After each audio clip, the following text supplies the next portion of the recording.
I understand later on, after I did, I started a trend and somebody else went. But I thought about it, and I asked if anyone had ever gone, and nobody ever had. So I thought.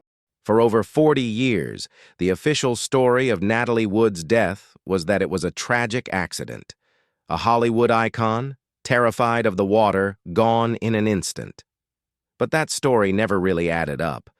Now, thanks to a reopened investigation, new witnesses, and a hard look at old evidence, the official narrative has begun to unravel. The story of Natalie's final hours now looks less like a simple accident and more like a chilling sequence of events. A violent argument, a desperate plea for help, and a story that might have been deliberately covered up. On a cold November night, in 1981, the 43-year-old star vanished from her family yacht, the Splendor, off California's Catalina Island. Her body was found the next morning, floating in the ocean a mile away. The initial investigation was stunningly quick, and a coroner ruled her death an accidental drowning, guessing she slipped while trying to tie up a noisy dinghy. On the yacht, that night were three other people: her husband, actor Robert Wagner, her co-star Christopher Walken, and the yacht's captain, Dennis Davern.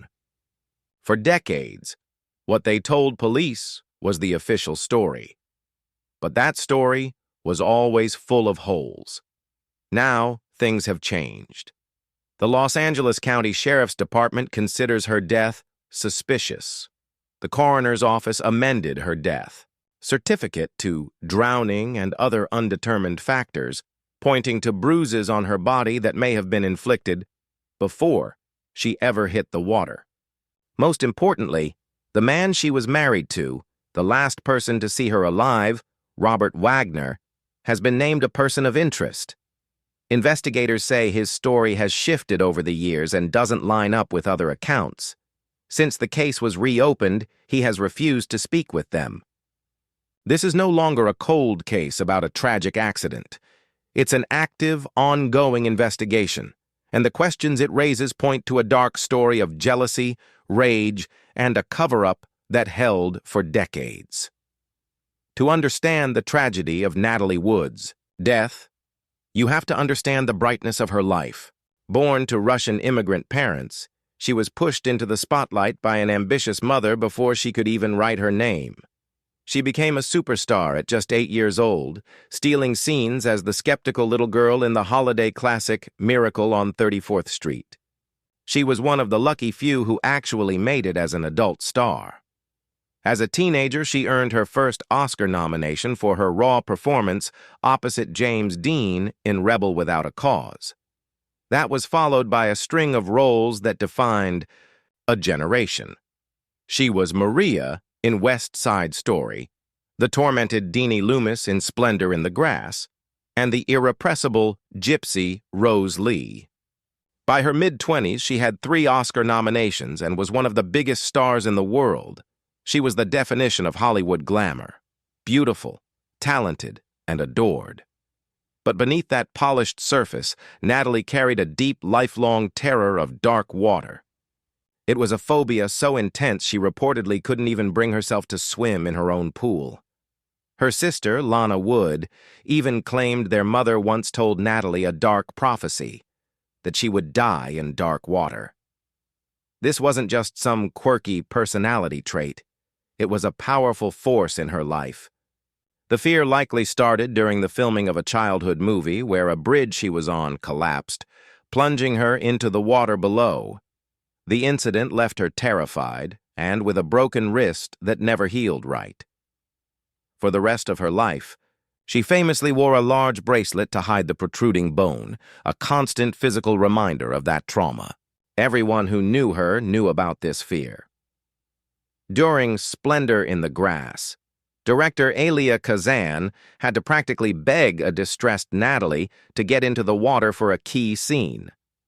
The fact that she was so terrified of the very element that would claim her life is the first and biggest crack in the official story.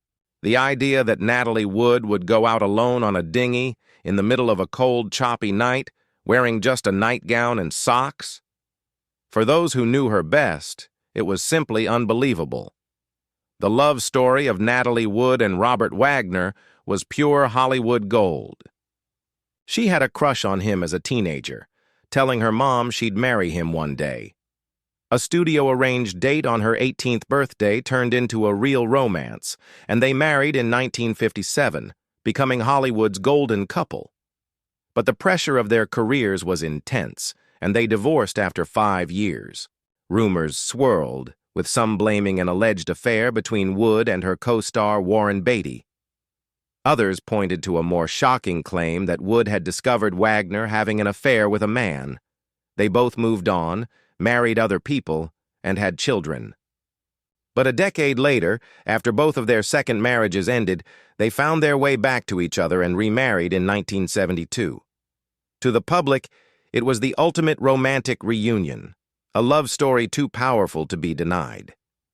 They settled back into a glamorous life, often spending weekends on their yacht, the Splendor. Behind this perfect facade, however, their relationship was reportedly volatile and full of jealousy. By 1981, Natalie was making a career comeback, starring in the sci-fi movie Brainstorm, with the intense, rising actor Christopher Walken. The dynamic between Natalie and Walken, and Wagner's jealousy over it, seemed to be a major source of tension. The yacht's captain, Dennis Davern, later described an atmosphere of jealousy simmering just below the surface. Years later, a disturbing claim came to light that seemed to support this darker view of their relationship. A witness who was their neighbor during their first marriage in the 1950s told investigators about being woken one night by a terrified Natalie Wood banging on their door, pleading for a place to stay, and screaming that Robert Wagner was going to kill her. While unverified, this chilling story, if true, casts a very dark shadow over the events that would unfold on the Splendor decades later. Thanksgiving weekend of 1981 was meant to be a relaxing getaway. Natalie and Robert Wagner invited her, Brainstorm co-star Christopher Walken, to join them on the yacht for a trip to Catalina Island. Along with Captain Dennis Davern, the four of them set off on the Splendor. From the beginning, the air was heavy with alcohol and tension. Davern would later say Wagner seemed intensely jealous of the friendship between his wife and her charismatic co-star. On Saturday, November 28th, after drinks at a restaurant on the island, the group returned to the yacht. The drinking continued, and the simmering tensions finally boiled over. According to the timeline now pieced together by investigators, a furious argument erupted between Wagner and Walken. In his own memoir, Wagner admitted they fought over Walken's perceived interference in Natalie's career and that he got so angry he smashed a wine bottle on the table. But he claimed Natalie had already gone to her room before this happened. Dennis Davern's account tells a much different story. He claims the fight was about Wagner's jealousy. He says he heard Wagner, in a drunken rage, yell at Walken, "What are you trying to do, my wife?" According to Davern, Natalie didn't leave the argument. She became part of it. After the fight with Walken, it turned into a vicious battle between husband and wife. Davern said the couple went to their stateroom, and the sounds were terrifying, loud yelling and crashing as if things were being thrown. This account was later supported by a witness on a nearby boat who also heard an explosive argument. At some point, the fight moved to the rear deck of the yacht. This is the most critical and contested part of the night. Davern told investigators he heard the argument continuing at the stern. Again, new witnesses on another boat reported hearing a man and woman arguing loudly from the back of the Splendor. Then, suddenly, silence. After about 10 or 15 minutes, Davern went to check on them. He found Robert Wagner standing alone on the deck. According to Davern, Wagner looked at him and simply said, "Natalie's missing." Wagner's story for years was that he noticed she was gone, saw the dinghy was also gone, and just assumed she'd taken it to shore. That story later changed to the banging dinghy theory, that she went to secure it, slipped, hit her head, and fell in. But there's another more chilling account. Other witnesses on a nearby boat told police something horrifying. Around midnight, they heard a woman's desperate cries for help coming from the water. "Help me! Someone please help me!" the voice screamed.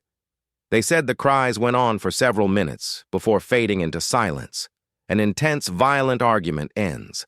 Natalie Wood disappears, and a woman's cries for help echo across the dark water, apparently unanswered.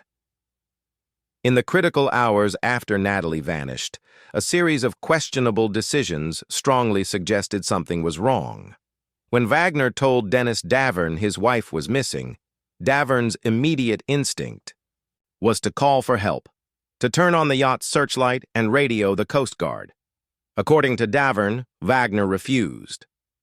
He allegedly told Davern to wait and see if she came back. For hours, as Wagner poured them drinks, Davern claims he was told to do nothing.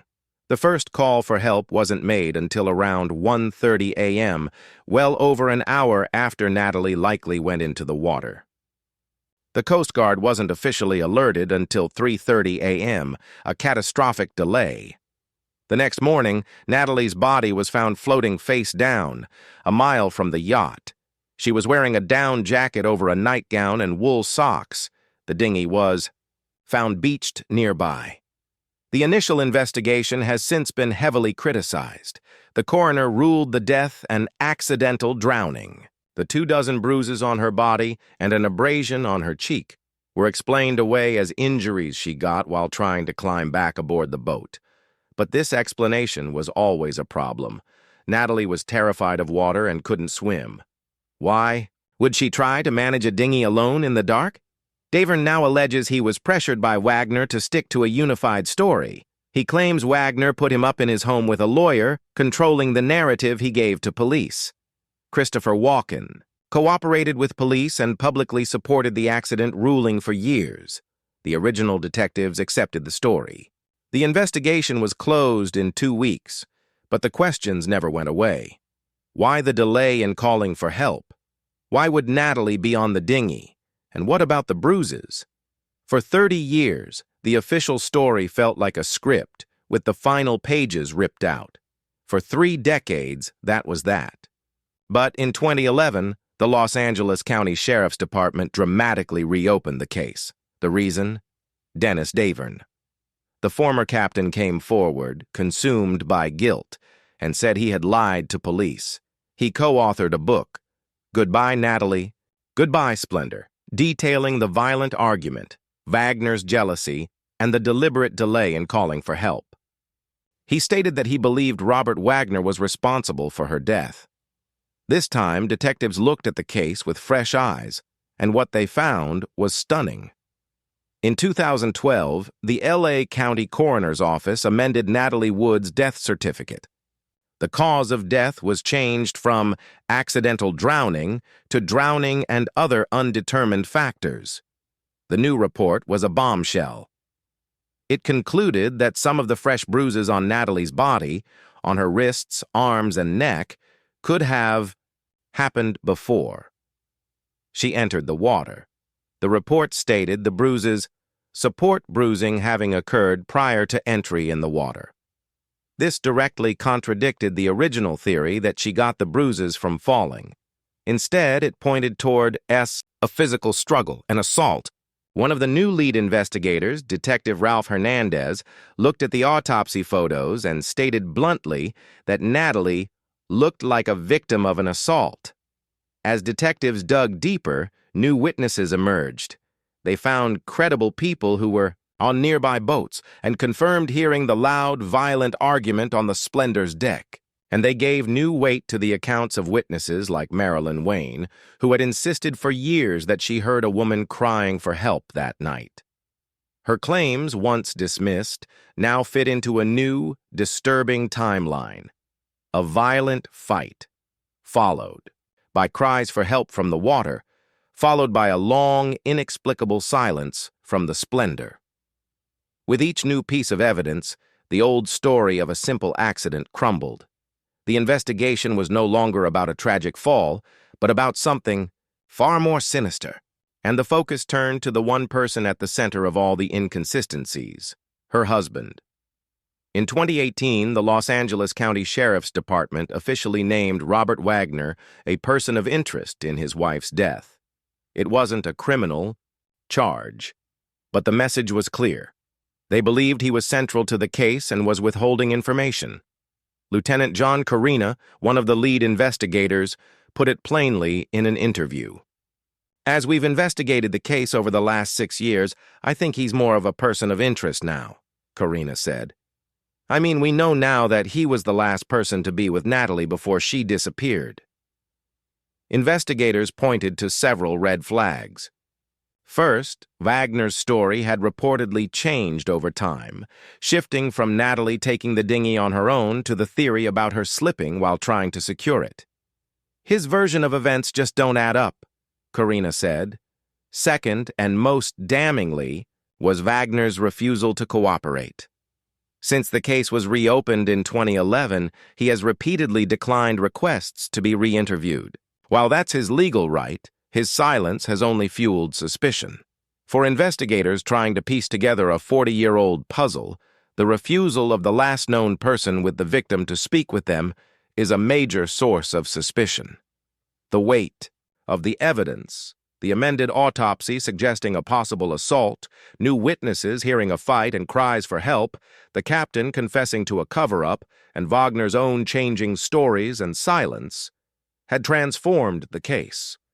The man at the center of it all was no longer just a grieving widower, but a person of interest.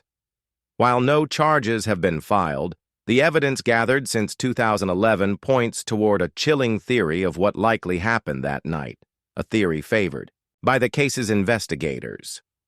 It begins with an alcohol-fueled argument sparked by Robert Wagner's jealousy over Natalie Wood's relationship with Christopher Walken. The fight escalated and turned physical, moving from the cabin to the rear deck of the yacht.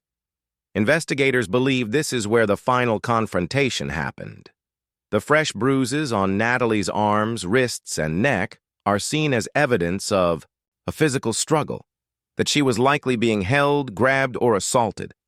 How exactly did she end up in the water? That remains the ultimate question. Was she pushed during the fight? Did she fall while trying to get away? Whatever happened, the evidence strongly suggests she didn't go into the water willingly or by a simple accident. Perhaps the most damning part of this theory is what happened next.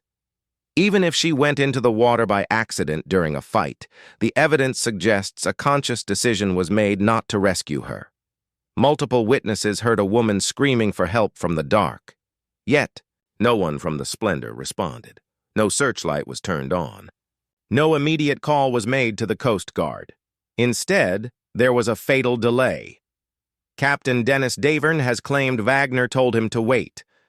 This alleged inaction, this refusal to get help while a woman cried for her life in the freezing ocean, transforms the narrative. It suggests a deliberate choice to let her die, and that the hours-long delay before alerting authorities was time used to create a story that would hold for 3 decades. The story of Natalie Wood's death is no longer a settled mystery. The official narrative of a tragic accident is now riddled with holes. It's a story that, for many, no longer holds water. The evidence unearthed over the last decade paints a deeply suspicious picture. An autopsy report that reads like an assault. Witnesses who heard a violent fight and desperate cries for help. A captain who admits he lied to protect his boss. And a husband, now a person of interest, who refuses to answer questions. We may never get a courtroom confession or a final verdict. But the facts, as they stand today, point away from a simple accident. They suggest Natalie Wood was the victim of a violent altercation that ended with her in the one place on Earth she feared most. Her cries for help were met with a chilling silence, and her death was not just a tragedy, but a preventable end to a brilliant life. The case remains open, and for Natalie Wood, justice has been long delayed. While the original story may have drowned that night, the questions, it seems, have learned how to swim. What do you think really happened that night on the Splendor? Let us know your theories in the comments below. And if you want more in-depth investigations into Hollywood's darkest mysteries, make sure to subscribe and hit the notification bell so you don't miss our next video.